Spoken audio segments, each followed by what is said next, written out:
Who am I is not a question that you ask somebody, it's a question that you ask yourself. You don't know who you are, is it a small problem? So if you genuinely, if this question is burning within you, then you come.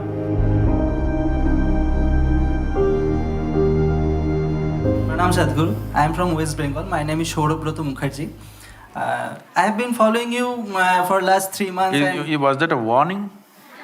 No, no. Why, sir? No.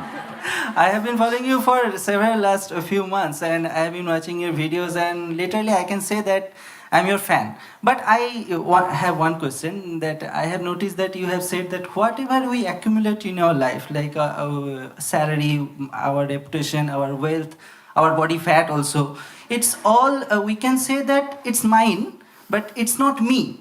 You say, I have seen this, and it's extremely logical. Sure, I can say that the house is mine, but that's not me. I can say that the body is mine, but that's not me. Then what is me? Then what is me? If I release whatever I earned, if I remove whatever I earned, then what is me? What is my existence? That's what I want to know.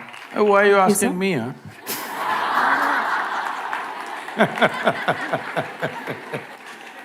Listen now. Well, what is you? Right now, what you think is me is just a bundle of thoughts, emotions, ideas, prejudices, philosophies, ideologies, a hodgepodge of many things that you picked up. You're a scrapbook. That doesn't sound good. No, you're a cocktail. Shall we upgrade him a little more? You're a bouquet of flowers. All right. So what is you? This happened at the Cincinnati airport in Ohio, United States.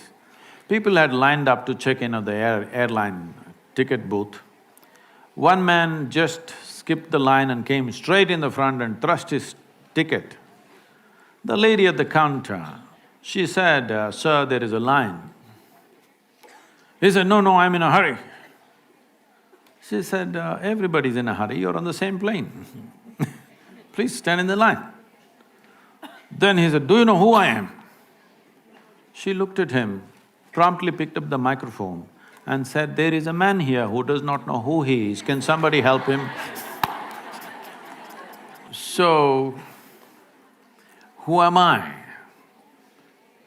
is not a question that you ask somebody, it's a question that you ask yourself. Make it more and more profound. If you had stood up, this is like what you are asking is like a morning prayer, you know, how people pray. If you can learn one mantra, your child is doing, and phone also you can attend in between these days. Even in the temple, priest is attending the phone in between. All this. This happened closer to Christmas. A lady in Minnesota was praying. It was overheard by the neighbors. She was praying, "Dear God, please this time, last time that old fool Santa Claus came and he mistook my prayers. What I want is a thin, slim body and a fat bank balance. Last time he mistook this." Why I'm saying this is, you please look at all the prayers on the planet. Dear God, give me this, give me that, save me, protect me. Does it look like something divine or does it look like simple survival? Survival outsourced.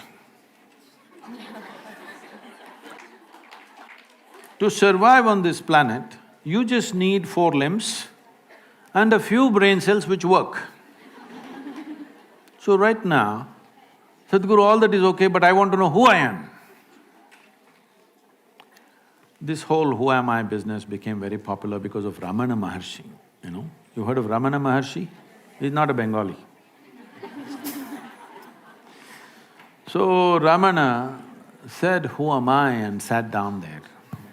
People today think they don't have to do anything. If they once in a while ask somebody, who am I? They think they're being spiritual. I was teaching a program in Los Angeles. There's a bunch of people, about 150 people, all prominent people, many of them from the Hollywood crowd. And a whole lot of young women were looking similar. They're not sisters, they have the same doctor. And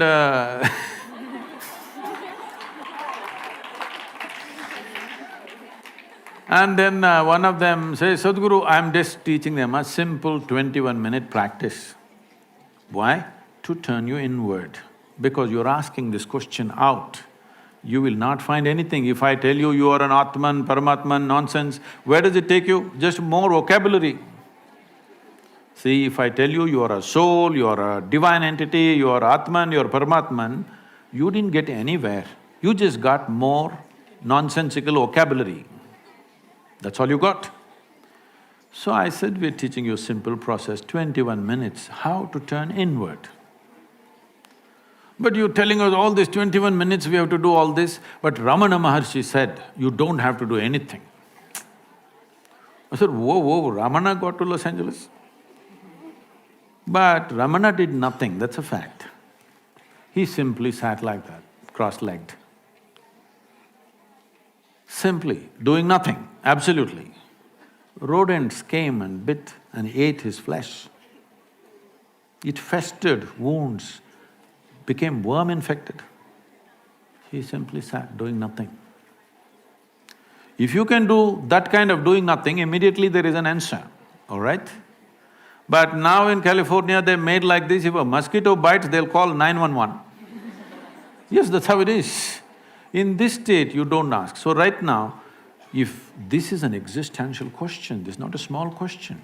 You don't know who you are, is it a small problem? Huh? It is a fundamental problem, isn't it?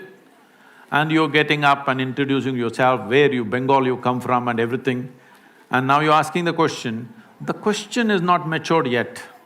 If you stood up and you could not ask question and tears came to you, I would have answered this question completely differently. But now it's a joke, so I'm joking with you. Is that okay? Huh? Question is there, it's a good thing, the question is there. But the question needs sharpness to penetrate. It still doesn't have enough intensity that it can penetrate something. It's right now a casual question. So right now, I can tell you something, who you are, but it's not in your experience. If I tell you something which is not in your experience, what can you do? You can believe it or you can disbelieve it. If you believe it, you are not any closer to it. If you disbelieve it, you are not any closer to it. If you believe me, you can go and tell some fancy positive story. If you disbelieve me, you can go and tell some negative story about me. But you have not moved an inch, isn't it? So if you genuinely, if this question is burning within you, if tonight, if this question bothers you so much you cannot sleep, you cannot sit, you cannot stand, if it bothers you like that, then you come, I'll give you something else, something totally different.